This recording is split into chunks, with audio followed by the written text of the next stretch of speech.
Téléstar, votre niveau est impressionnant depuis votre arrivée dans N'oubliez pas les paroles. Comment vous êtes-vous préparé? Christopher, j'ai commencé à réviser il y a plus de 4 ans. J'ai révisé 1700 chansons et j'en ai appris 750 par cœur.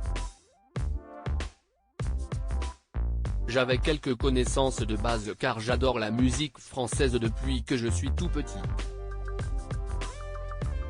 J'ai enchaîné les semaines pendant lesquelles j'écoutais 50 chansons en boucle. J'ai aussi beaucoup regardé l'émission pour avoir les bonnes paroles car sur internet, il n'y a pas les paroles des éditeurs. J'ai dû concilier ma vie d'étudiant en droit à Liège avec les révisions. J'ai profité de tous les trajets et de tous les moments de solitude pour écouter de la musique.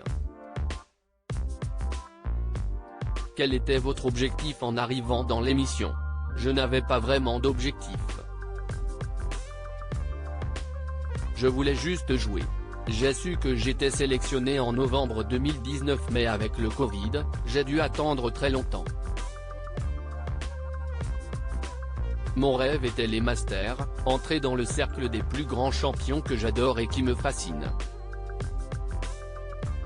C'était un rêve que je pensais inaccessible. Christopher, n'oubliez pas les paroles, gagner les masters serait incroyable. Vous allez justement participer au master à la rentrée.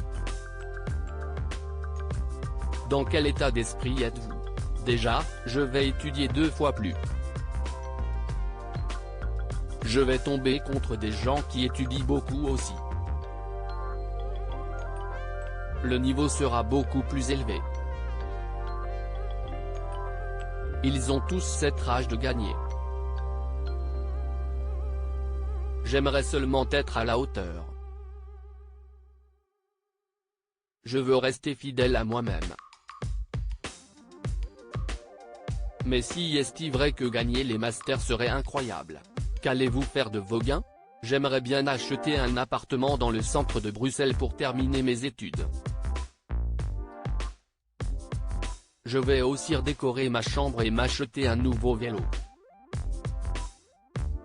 Surtout, je vais reverser une partie de mes gains à des associations.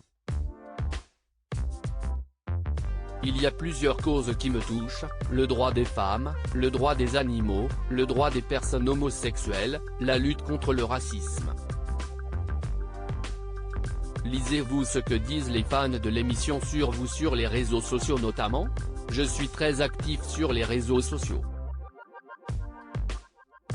Je scrute toutes les pages consacrées à l'émission. Je ne m'attendais pas du tout à ça. Ça a pris une proportion énorme. J'ai l'impression d'être très suivi. Je n'ai pas vu un seul commentaire négatif pourtant je les cherche. Si est incroyable. Je sens un soutien énorme. Je pleure beaucoup car je ne comprends pas ce qui se passe actuellement.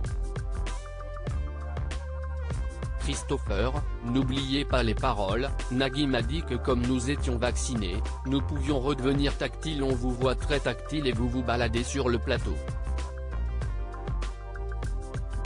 Auriez-vous pu participer à l'émission juste après le confinement lorsqu'il était, par exemple, interdit de prendre Nagui dans ses bras?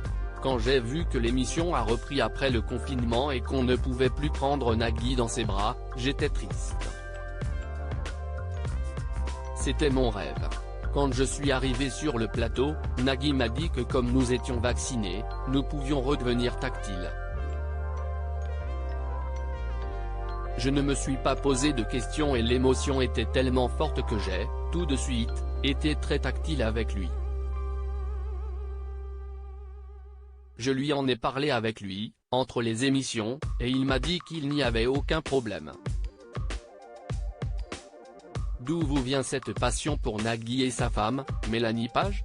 Depuis 5 ans, il n'y a pas un seul jour sans que je pense à N'oubliez pas les paroles et donc à Nagui. Il ne me connaissait pas mais moi je le connaissais très bien. Il faisait partie intégrante de ma vie. Je regardais parfois des émissions en boucle pendant 14 heures. Ce qui m'attire chez lui, c'est son charisme, sa personnalité et les causes qu'il défend. Je me suis intéressé à son parcours. Je me reconnais beaucoup en lui.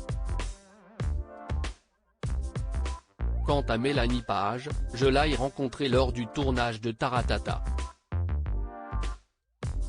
Je savais que c'était une comédienne mais je la connaissais très peu. C'est une personne géniale avec qui j'ai pu parler un peu. Le couple qu'ils forment est incroyable. Loading Widget.